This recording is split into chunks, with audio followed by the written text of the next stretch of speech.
নমস্কার বন্ধুরা, রাতের ঘন ঘটায় আপনাদেরকে স্বাগত। আজ আপনারা শুনবেন লেখক অনীক চক্রবর্তীর কলমে তারানাথ তান্ত্রিকের গল্প, তারানাথ তান্ত্রিক ও পোড়ো রাজবাড়ি। লেখক অনীক চক্রবর্তীর জন্ম কলকাতায়, থাকেন বেলঘরিয়ায়। কলেজের শেষ বর্ষের ছাত্র তিনি। লেখাপড়ার পাশাপাশি নিরন্তর সাহিত্য চর্চা করেছেন বহুদিন। লেখালেখি ছাড়াও বই পড়ার প্রতি দারুণ আকর্ষণ। আমাদের আজকের গল্পের প্রচ্ছদ অঙ্কন করেছেন সবুজ ঘোষ। আবহের দায়িত্বে ছিলেন ডি টিউন প্রোডাকশন এবং সম্পূর্ণ অডিও প্রোডাকশনের দায়িত্বে ছিল the Bong story hub channel. শুরু হচ্ছে অনীক চক্রবর্তীর কলমে তারানাথ তান্ত্রিকের গল্প, তারানাথ তান্ত্রিক ও পোড়ো রাজবাড়ি। আজ প্রথম পর্ব। ছুটির এই দিনটা বাড়িতে বসে না থেকে ভাবলাম যে ঠাকুরমশাইয়ের কাছে গিয়ে ঘুরে আসলে কেমন হয়। ওইটা ভেবেই আমি বাড়ি থেকে বেরিয়ে পড়লাম।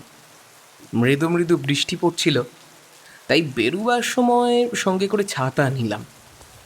আমি পথের উপরে পা দেওয়ার সাথে সাথে কর করে বার কয়েক বাজ পড়ল, আর ওই বাজের আলোতে পথঘাট সব কিছুই কেমন যেন উদ্ভাসিত হয়ে উঠল। কিশোরীকে জানানো হয়নি, কিন্তু অনুমান করলাম যে সে নিশ্চয়ই চলে আসবে এই বৃষ্টির দিনে। আর কিছু আমাদের মনে থাকুক আর না থাকুক, টনক আছে। এমন ঘনঘোর বাদলার দিনেই যে ঠাকুরমশাইয়ের কাছে গিয়ে গল্প শুনলে মজা লাগে, সেই সম্বন্ধে আমাদের আলাদা করে বলে দিতে হয় না। আমার মনে হয় ঠাকুরমশাই নিজেও আমাদের জন্য পথ চেয়ে বসে থাকেন। যাই হোক, ট্রাম যাচ্ছিল পাশ দিয়ে, উঠে পড়লাম। আর উঠেই মট লেনে পৌঁছনো মাত্রই আমি মোড়ের দোকান থেকে মনে করে পাসিং শো আর সেই সাথেই বেশ কিছু তেলে ভাজা কিনে নিলাম। তারপর দূর থেকে ঠাকুরমশাইয়ের বাড়ির দিকে তাকিয়ে একবার নিজের মনেই গল্প শোনার লোভে আত্মপ্রসাদের হাসিটা হেসে নিয়ে সেই দিকে রওনা হতে শুরু করলাম। ঠাকুরমশাইয়ের বাড়ির দিকে আমি যখন পৌঁছলাম, তখন চেয়ে দেখি বৈঠকখানার ঘরের দরজা ভিতর থেকে ঈষৎ ভেজিয়ে রাখা। ঠাকুরমশাই আর কিশোরী সেনের কথা ভেসে আসছিল। আমি দরজা খুলে ভেতরে পা দিতেই কিশোরী হেসে উঠে বলল, আরে ভাইয়া, এত দেরি করে কেউ আসে? ঠাকুরমশাই আমাকে সেই কতক্ষণ ধরে অপেক্ষা করিয়ে রেখেছেন তুমি জানো না। যাক, তুমি এসে পড়েছো। এইবার ঠাকুরমশাই আর গল্প বলতে আশা করি আর কোনো আপত্তি নেই। কি ঠাকুরমশাই, তাই তো? সে একেবারে ঠিক বলেছ কিশোরী। তোমরা নাস্তিক আর অবিশ্বাসী হলেও তোমরা কিন্তু ভালো শ্রোতা। তোমাদের গল্প শুনিয়ে বেশ আনন্দ পায়। আমার জীবনে ঘটে যাওয়া নানাবিধ বিচিত্র কাহিনী, যেগুলো আমি কাউকেই বলিনি, সেইগুলো তোমাদের বলতে বলতে হারিয়ে যায় সেই সব দিনগুলোর মধ্যে যেইখানে আমার অতীত কেটেছে।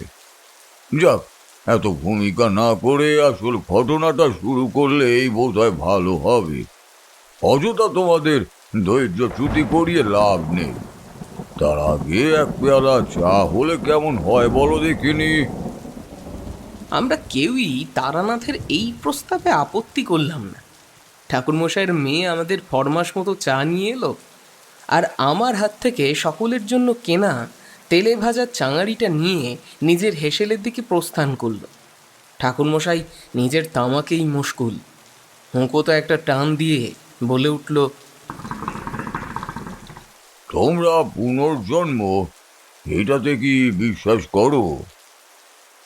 আমি এইবার বলে উঠলাম, হ্যাঁ, এ সম্বন্ধে আমারও একটু লেখাপড়া আছে বই কি। মূলত কেউ তার বাসনা পূর্তির আগেই যদি দেহত্যাগ করে, তাহলে সে আবার ফিরে আসে এই পৃথিবীর বুকে। আর সে ততক্ষণ অবধি বারবার জন্ম নিতে থাকে যতক্ষণ না সে তার ইচ্ছেটা পূরণ করছে। আবার মায়া যদি অত্যাধিক প্রবল হয়, তাহলেও কোনো আত্মা জন্মগ্রহণ করে। হ্যাঁ, ঠিক বলেছ। আমাদের তন্ত্র সাধনাতেও এমন অনেক মতবাদ প্রচলিত আছে। আসলে আমি যখন গুরুর কাছে সাধনার গুচ্ছতম জ্ঞান নিচ্ছিলাম, তখন তিনি আমাকে বলেছিলেন এটা তার দ্বিতীয় জন্ম। তার সাধনার কাজ সম্পূর্ণ হয়নি বলে তিনি আবার এসেছিলেন। তোমরা তো আর ওই সাধক দেখোনি, দেখলে তোমাদের বিশ্বাস হতো। আমি মাত্র আমার গুরুর কাছ থেকে 6 মাস অবধি সময় কিছু গুহ্য জ্ঞান নিতে পেরেছিলাম। তবে যেদিন চলে আসছি তার আগের দিন রাত্রে তিনি আমার সামনে বসে মা উগ্রকালীর সামনে কুশাসনে আমাকে বসিয়ে একটা হোম করিয়েছিলেন। ওই হোম সারা রাত্রি অবধি চলেছিল। আমি বসে গুরুর পাশে, আর গুরু আগুনের দিকে ঘৃতাহুতি দিচ্ছিলেন। আমি মন্ত্রপাঠ করছিলাম।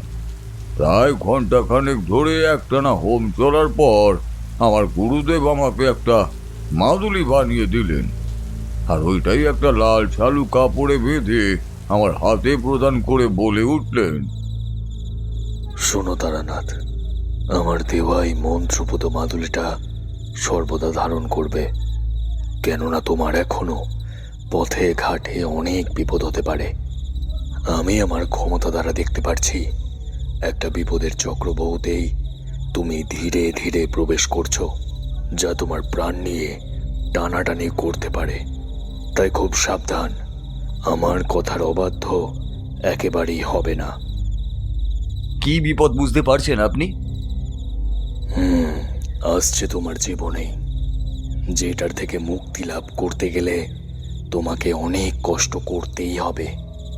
তুমি এইখান থেকে চলে যাওয়ার সময় সামনে যে ওই মন্দিরটা আছে, ওই মন্দিরে মায়ের চরণে পুজো দিয়ে যেতে পারো। বলা তো যায় না কোত্থেকে কি বিপদ ঘনিয়ে আসে তোমার উপর। আমি তাই করব বলে মাথা নত করে গুরুকে প্রণাম করলাম। উনি আমাকে আশীর্বাদ করলেন। ঠিক তার পরদিন থেকেই আমার পথ চলা শুরু হলো। সেই সময়টা ছিল জ্যৈষ্ঠ মাসের দ্বিতীয় সপ্তাহ। গ্রামের খোলামেলা পরিবেশে সর্বদাই গরমের দাপট তুলনায় বেশি হয়। আমি পথ হাঁটি, আর ওই পথ দিয়ে যেতেই আশেপাশে যদি কোনো গাছ পাই সেখানেই আশ্রয় নিই।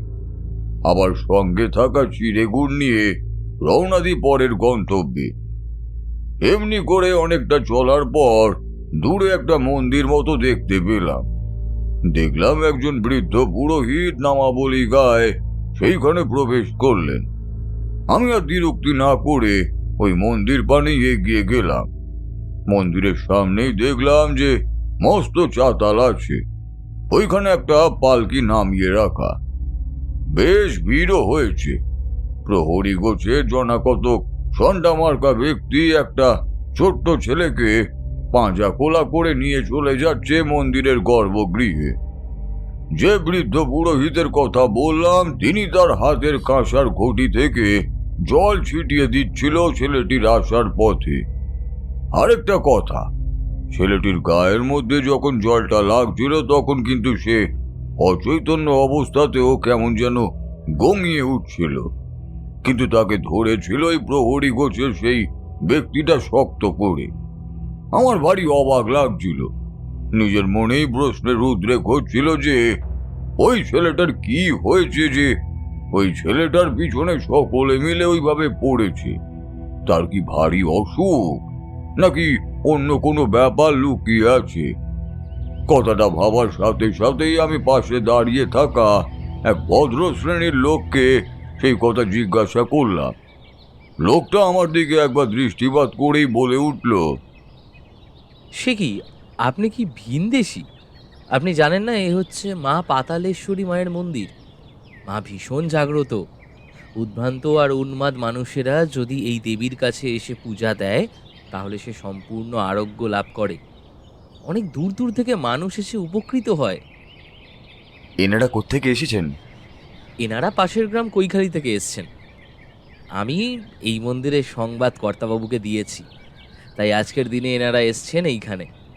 ছেলেটার বড় কষ্ট, কত বুদ্ধি হাকিম দেখালো, কিন্তু না, কিছুতেই কিছু হলো না। সব কিছুই বিফল হলো। কর্তাবাবুর ছেলেটা বুঝি আর প্রাণে বাঁচবে না। তাই একবার শেষ চেষ্টা করে দেখলাম, যদি মা পাতালেশ্বরী কিছু করতে পারেন। অনেককে তো এই দেবী মৃত্যুর হাত থেকে ফিরিয়ে এনেছেন। দেখলাম ওই ছেলেটিকে নিয়ে ওই কয়েকজন মন্দিরের ভিতরে প্রবেশ করলেন। বাইরে থেকে দেখতে ছোট মন্দির হলেও ভিতরের গর্ভগৃহটা যে বেশ বড় সেটা বুঝতেই পারলাম। একপাশে দাঁড়িয়ে একজন মধ্যবয়সী বেশ সম্ভ্রান্ত গোছের ব্যক্তি দু চোখের জল মুছছিল, আর ঠিক তার পাশেই একজন স্ত্রীলোক শাড়ির খুঁট দিয়ে চোখের জল মুছছিল। তাই দেখে আমি থাকতে না পেরে এগিয়ে গিয়ে তাকে জিজ্ঞেস করলাম, ব্যাপার কি, আপনারা এইভাবে চোখের জল ফেলছেন কেন? চিন্তা করবেন না, আপনার ওই খোকা সুস্থ হয়ে যাবে, মনে আস্থা রাখুন। লোকটি আমার পানে চাইল, কিন্তু কোনো কথা বলতে পারল না। আমার দিকে এক দৃষ্টে চেয়ে থাকার পর তিনি শুধু বললেন, কে আপনি? আপনাকে তো আগে দেখিনি। আমি সামান্য ভবঘুরে পথিক, এদিক সেদিক ঘুরে বেড়াই। আপনার ছেলের আসলে হয়েছেটা কি একটু বলবেন আমাকে? বলার আর কি আছে, নিজের ছেলেকে চিনতেই পারছি না, সম্পূর্ণ আলাদা হয়ে গিয়েছে যেন। তার বয়স যত বাড়ছে ততই সে যেন কেমন ধরনের হয়ে যাচ্ছে। আমার ছেলে আর সেরকমটি নেই, অদ্ভুত অদ্ভুত কাণ্ড করছে, যেটা ওইটুকু ছেলের পক্ষে করা সম্ভব নয়। আমি প্রথমে বিশ্বাস করিনি, কিন্তু তারপর আমার নিজের চোখে দেখা মাত্র আমার ধারণা বদ্ধমূল হয়েছে যে এই ছেলের মধ্যে অনেক কিছু পরিবর্তন এসেছে। ওইটুকু শরীর, কিন্তু তার গায়ে কি অসীম জোর থাকতে পারে বলুন তো। চালচলনে মনে হবে প্রাপ্তবয়স্ক একজন ব্যক্তিকে নিয়ে ঘর করছি আমি আর আমার স্ত্রী। আপনার ওই ছেলের বয়স কত হলো? এই তো গত মাসেই পড়ল 5 বছরে। এক এক করে বয়সের গণ্ডি অতিক্রম করছে, এবং সেই সাথেই তার মধ্যে বৃদ্ধি পাচ্ছে আশ্চর্য রকমের পরিবর্তন।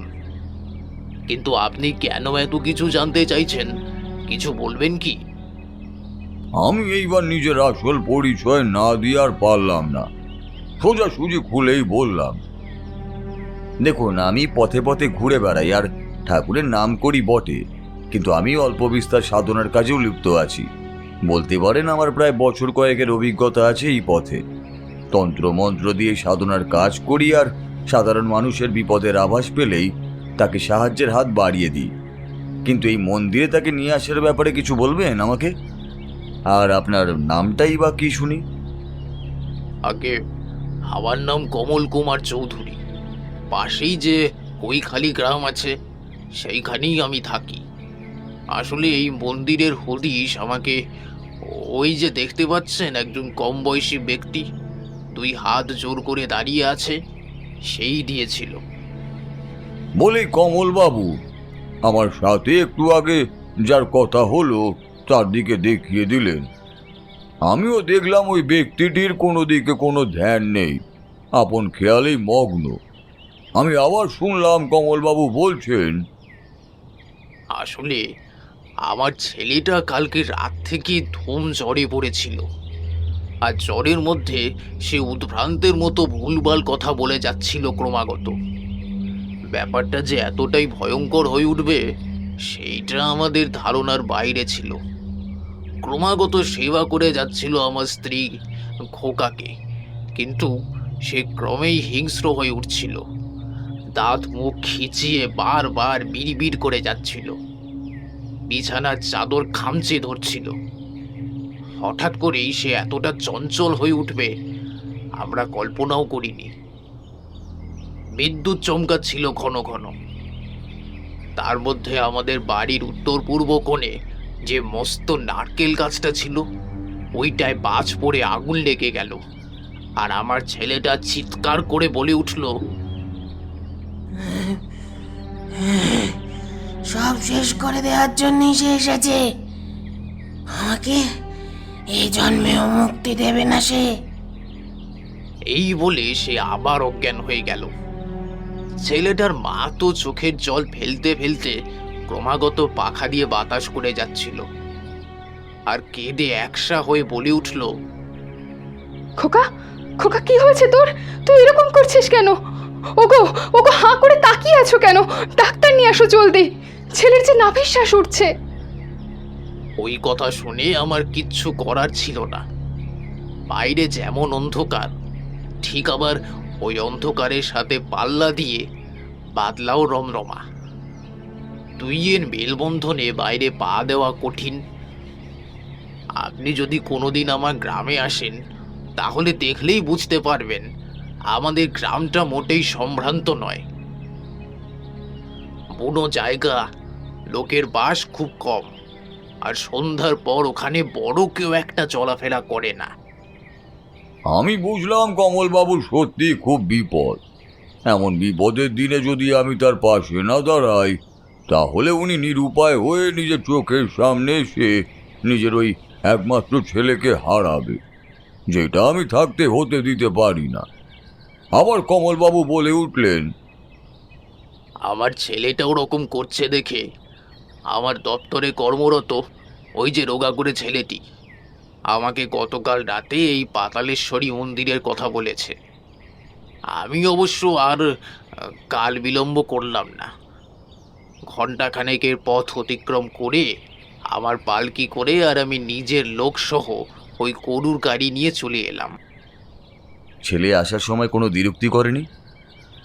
না ঠাকুর মশাই, সে তখন গভীর ঘুমে অচেতন ছিল, ফলেই আমার তাকে এইখানে নিয়ে আসতে কোনো অসুবিধা হয়নি। নইলে তার গায়ে অসুরের মতোই জোর হয়েছে।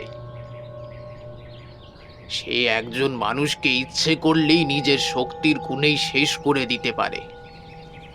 আমাদের গ্রামে পাঁচু ঘরানি তো একদিন বাড়ি বয়ে ছেলের জন্য কোথাকার মন্দিরের প্রসাদ এনে ফুল ছুঁইয়ে দিয়ে ওই দিন সন্ধ্যের দিকে ফিরে গেল, কিন্তু সে আর বাড়ি ফিরল না।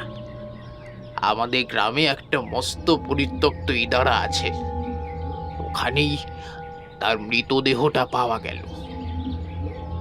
আর আমার ছেলেকেও ওইখানেই অনেক খোঁজাখুঁজির পর পেয়েছিলাম। তার হাতে আর ঠোঁটের ওপর লেগেছিল রক্ত ঠাকুর মশাই। আর পাঁচুর নিথর দেহটা যদি আপনি দেখতেন, তাহলে আপনিও ভয় ভিড়মি খেতেন। অদ্ভুতভাবে তাকিয়ে আছে। গ্রামের লোক পাঁচুর মৃত্যুর পর তার অতৃপ্ত আত্মাকে সর্বদাই দেখতে পেত। আচ্ছা, আপনার ছেলের ব্যাপারে কি আপনাকে আগে থেকে কেউ সতর্ক করে দিয়েছিল? কিছু কি মনে করতে পারেন এই বিষয়? অনেকক্ষণ চিন্তা করার পর ওই ভদ্রলোক বললেন, যতদূর মনে পড়ে, আমার ছেলে সদ্য ভূমিষ্ঠ হওয়ার পর আমার বাড়িতে একজন গণৎকার ব্রাহ্মণ এসেছিলেন। আর তিনি আমার ছেলেকে দেখে তার ভাগ্য গণনা করে বলেছিলেন যে আমার ছেলে নাকি সম্পূর্ণ আলাদা। সে নাকি আর 5টা ছেলের মতো নয়। সে স্বাভাবিক নিয়মেই বড় হবে, কিন্তু তার যখন 5 বছর বয়স হবে, তখন নাকি সে বড় একটা বিপদের সম্মুখীন হবে। কথাটা আমার স্ত্রী শুনেই তাকে অধীরভাবে শুধিয়েছিলেন যে কোন বিপদে সে পড়বে আর সেই বিপদ থেকে কিভাবে তার খোকা রক্ষা পাবে। শুনে ওই গণৎকার আবার ভাগ্য গণনা করে বলেছিল যে আমার খোকাকে নাকি কোনোভাবেই রক্ষা করতে পারবো না। হ্যাঁ, কিন্তু একজন সাধক আসবে, ঠিক বিপদ বুঝতে পেরে সেই এসে পরিত্রাণ দেবে আমাদের। কেমন লাগলো আমাদের আজকের নিবেদন? ভালো লাগলে প্লিজ লাইক, কমেন্ট, শেয়ার ও সাবস্ক্রাইব করুন রাতের ঘন ঘটা চ্যানেলটিকে। এবং হ্যাঁ, বেল আইকনটি প্রেস করে রাখুন যাতে আমরা আপনাদের কাছে সহজেই পৌঁছে যেতে পারি।